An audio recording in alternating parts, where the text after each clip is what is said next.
toughest tips for menopause and premenopause, right? Absolutely right. So is that it's called perimenopause. Perimenopause. I Yeah. didn't want to say it incorrectly, but okay, so obviously I did not know what that is. That's okay. What is it? So it's really interesting. I'm really fascinated by just women's hormones and what an impact they really have.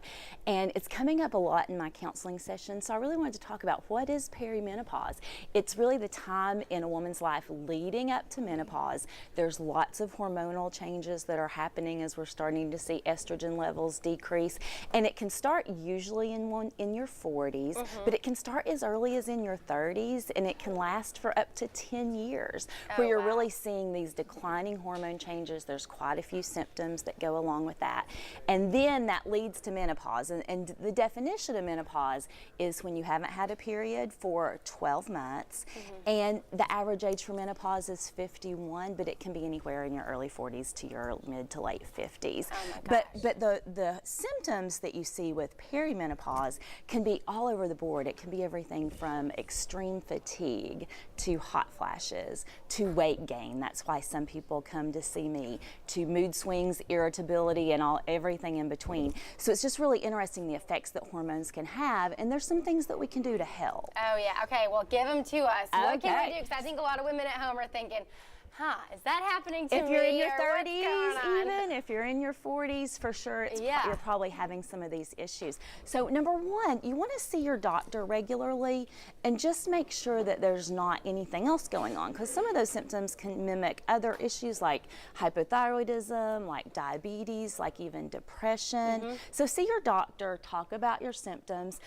If it's related to hormone change, there's some treatments that can sometimes help, and sometimes it's just saying this is a normal, healthy part of life. How can I get through it? But having that real active discussion with your doctor, making sure you're up to date on your screenings and all of that. So that would probably be step number one. Step if number someone's one. at home kind of thinking, you know what, something's not right. I need to go and get this checked out. Talk to your doctor. Let's make sure there's nothing else. Number two, what can you do from a food standpoint? So I think it's a really good time for women to say, how can I just update my diet a little bit overall? How can I choose healthier, more quality foods?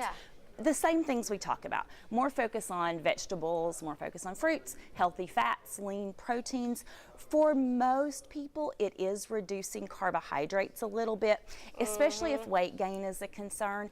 But it doesn't have to be a super low carb diet. And this is where really talking to a dietitian can help you sort of individualize that. But reducing those unhealthy processed carbohydrates, increasing some proteins and healthy fats, and that can go a long way. Doesn't mean you can't go out and have your chips and salsa and your margaritas with your friends, but it's what do you do every day of the week. Make that into a treat. Try not to do it for every meal. Absolutely. Okay. So what else can we think about? So a couple other big issues. One of the other symptoms is sleeping problems, and that we know has such an impact on other areas of our health. So everything we can do to prioritize sleep. Go to bed early when you can. If you're having real trouble sleeping, use some good sleep hygiene. Think about, screens off before bed, cool temperatures, all those things. And if that's not working, another place to talk to your doctor. Sometimes you may need a little additional help.